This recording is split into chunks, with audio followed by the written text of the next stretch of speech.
Selamat datang di channel Saham Cuan, tempat kita belajar investasi dengan pendekatan rasional, berbasis data, dan penuh kehati-hatian. Seperti biasa, saya ingatkan bahwa video ini sepenuhnya untuk tujuan edukasi dan pembelajaran, bukan ajakan untuk membeli atau menjual saham tertentu. Semua keputusan investasi adalah sepenuhnya tanggung jawab Anda pribadi. Pada kesempatan kali ini, kita akan membedah secara mendalam fundamental dari salah satu perusahaan energi terbesar dan paling terintegrasi di Indonesia, PT Alam Tri Resources Indonesia Tbk, atau yang lebih kita kenal dengan kode saham ADRO.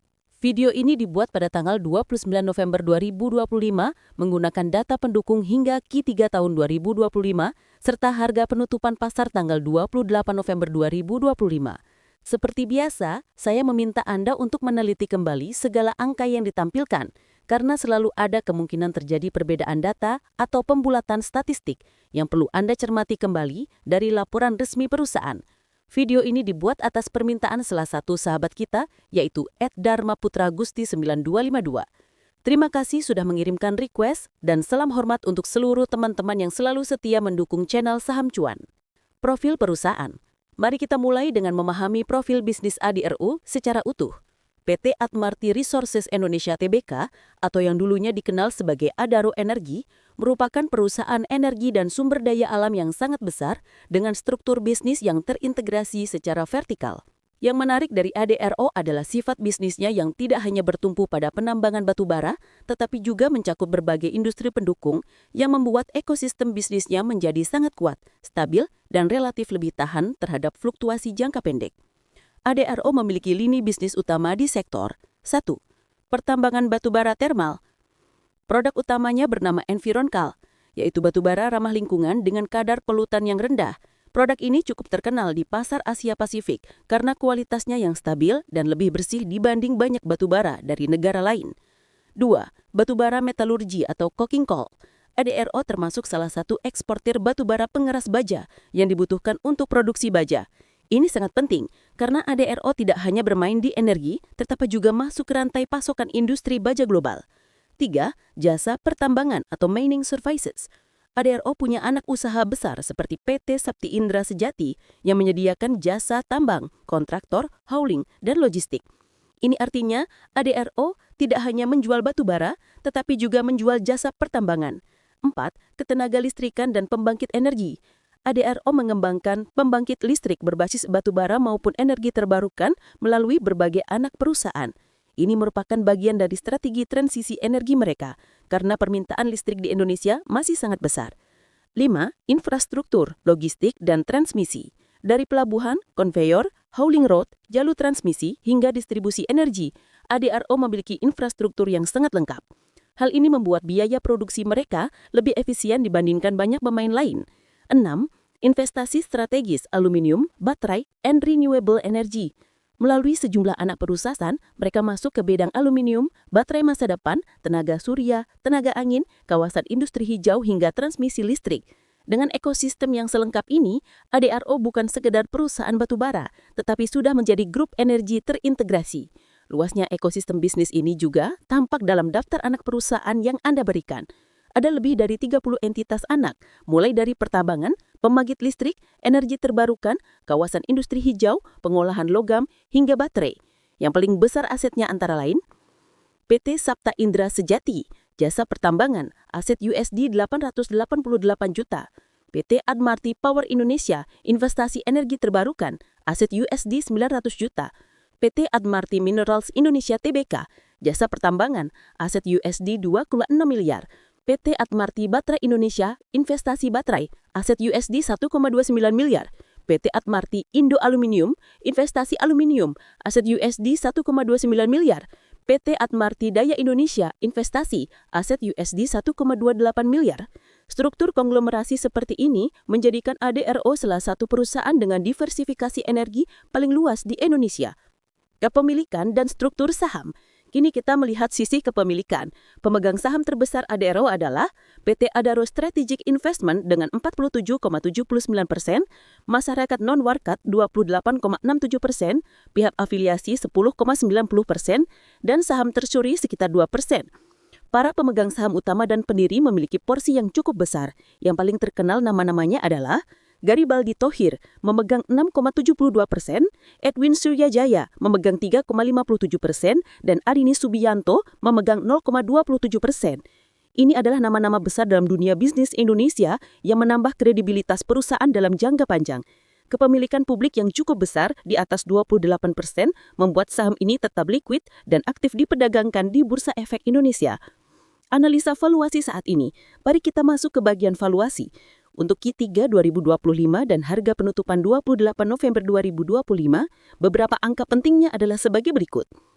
Price to Earning Ratio TTM sama dengan 6,57. Current PE annualized sama dengan 8,06. Yield income sama dengan 15,23%. Price to sale TTM sama dengan 1,74. Price to book value TTM sama dengan 0,69. EVT to EBIT sama dengan 7,31, EVT to EBITDA sama dengan 5,19, market cap sama dengan 53.965,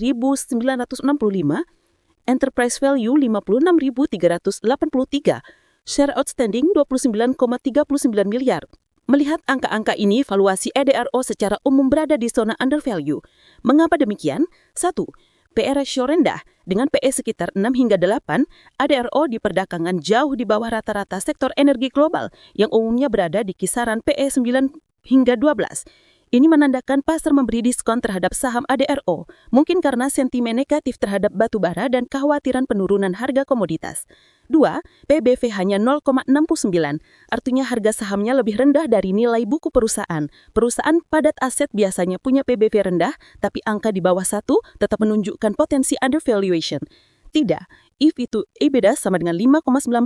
Angka ini rendah untuk perusahaan besar dengan cash flow kuat. Biasanya angka 6 hingga 8 dianggap wajar. 4. Yield income sama dengan 15,23%, artinya secara kas perusahaan ini menghasilkan return in earnings 2 digit, 2 kali lipat yield obligasi pemerintah. 5. Enterprise value tidak jauh dari market cap. Ini berarti hutang bersih mereka rendah dan struktur permodalannya sangat aman. Kesimpulan valuasi, secara teori value investing, ADRO termasuk kategori murah, cash flow tinggi, dan risiko finansial rendah. Namun, murah belum tentu menarik jika ada risiko struktural. Itu yang nanti kita akan bahas di bagian risiko. Profitabilitas dan kinerja keuangan. Kita lanjut ke bagian profitabilitas perusahaan. Profitability Key Metric Q3 2025, gross profit margin sama dengan 36,55%, operating profit margin sama dengan 31,09%, net profit margin sama dengan 25,82%. Angka margin ini sangat baik untuk sektor komoditas. Sebagai perbandingan, margin kotor perusahaan tambang dunia rata-rata 25 hingga 30%. Margin net ADRO yang mencapai 25% sangat tinggi untuk bisnis komoditas. Ini menunjukkan 1. Biaya produksi mereka sangat efisien. 2. Integrasi vertikal logistik membantu menjaga margin tetap tebal. 3. Produk batubara mereka memiliki premium kualitas. Efektivitas manajemen. ROA sama dengan 7,36%, ROE sama dengan 10,64%, ROCE sama dengan 7,89%, ROIC sama dengan 6,28%. Biasanya ROE di atas 10% untuk perusahaan energi dianggap sehat. ROIC di atas biaya modal juga menunjukkan perusahaan menciptakan nilai atau value creation. Namun penurunan demand batu bara global membuat beberapa angka ini turun dibanding tahun-tahun ketika harga komoditas naik tinggi. Efisiensi dan working capital. Days sales outstanding sama dengan 70,82 hari, days inventory sama dengan 32,95 hari, days payable sama dengan 62,11 hari, cash conversion cycle sama dengan 41,66 hari. Ini berarti ADRO butuh sekitar 41 hari untuk mengubah investasi modal kerja menjadi cash. Tidak terlalu cepat namun stabil untuk sektor pertambangan. Kesimpulan profitabilitas. ADRO termasuk perusahaan yang sangat efisien, margin tinggi, profit kuat, dan memiliki return on equity yang wajar. Solvensi dan kesehatan finansial. Sekarang kita masuk ke bagian solvensi atau kesehatan finansial perusahaan. Ekuiditas, current ratio sama dengan 4,09, quick ratio sama dengan 3,88. Angka ini luar biasa tinggi. Ini berarti aset lancarnya 4 kali lebih besar daripada kewajiban jangka pendek. perusahaan memiliki ruang yang sangat luas untuk membayar utang jangka pendek, membiayai operasional, dan mengelola volatilitas harga komoditas. Leverage, debt to equity ratio sama dengan 0,16, long term debt to equity sama dengan 0,15, financial leverage sama dengan 1,42, interest coverage ratio sama dengan 18,61. Ini adalah salah satu struktur permodalan teraman di antara emiten besar. Interest coverage ratio hampir 19 kali, berarti EBIT perusahaan sangat cukup untuk membayar bunga. Risiko gagal bayar sangat rendah. Altman Jet Score original sama dengan 2,24, Jet Score modified sama dengan 7,27. Jet Score 7,27 menunjukkan bahwa risiko bangkrutan hampir tidak ada dalam jangka pendek maupun menengah. Kesimpulan solvensi, ADRO adalah perusahaan besar yang sangat sehat secara keuangan, konservatif dan aman bagi investor jangka panjang. Arus kas perusahaan, arus kas adalah indikator paling jujur dari kesehatan bisnis. Cash flow TTM sama dengan 15.710 miliar. Cash flow from investing sama dengan minus 28.362 miliar. Cash flow from financing sama dengan minus 50.738 miliar. Capex sama dengan minus 14.105 miliar. Free cash flow TTM sama dengan 1.596 miliar. Seperti banyak perusahaan energi besar, ADRO menghasilkan cash flow operasi yang tinggi dan kuat, tapi dua hal membuat free cash flow menjadi lebih kecil. 1. Investasi jangka panjang dan ekspansi besar. Banyak dari investasi ini terkait proyek energi baru, aluminium, baterai, dan pembangkit listrik. Pembayaran financing yang tinggi. Kemungkinan besar terjadi pembayaran dividen besar dan pelunasan hutang. Free cash flow kuartalan negatif. FCF Q3 tercatat min 2.475 miliar. Ini bukan alarm negatif besar, karena FCF kuartalan dalam industri pertambangan cenderung fluktuatif. Capex sering besar di kuartal tertentu. Selama CFU tetap kuat, perusahaan tetap sehat.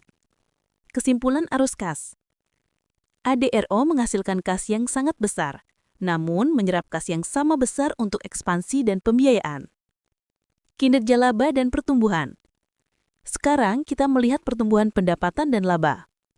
Data yang ada mencatat revenue TTM 30.504 miliar.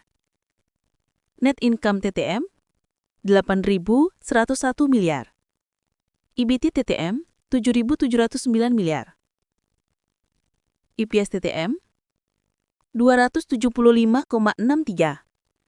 Pertumbuhan EPS kuartal YoY min 67,53%. Angka penurunan EPS YoY yang sangat besar harus kita pahami konteksnya. Beberapa faktor bisa menjadi penyebab. 1. Penurunan harga batubara global. Harga batubara turun jauh dibanding puncaknya di tahun 2022. 2. Kenaikan biaya logistik atau operasional, terutama biaya solar, peralatan, maintenance. 3. Efek base yang tinggi. Tahun lalu EPS sangat tinggi sehingga penurunan terlihat ekstrim. 4. Item non-operasional. Misalnya, penyesuaian pajak, impairment, atau perbedaan kurs. Kesimpulan, laba ADRO pada Q3 2025 turun tajam secara kuartalan, namun secara TTM masih cukup stabil. Dividen. Data yang diberikan mengandung angka, dividen 166,9 miliar, dividen annual 33 miliar, dividen yield 90%. Payout ratio 726%.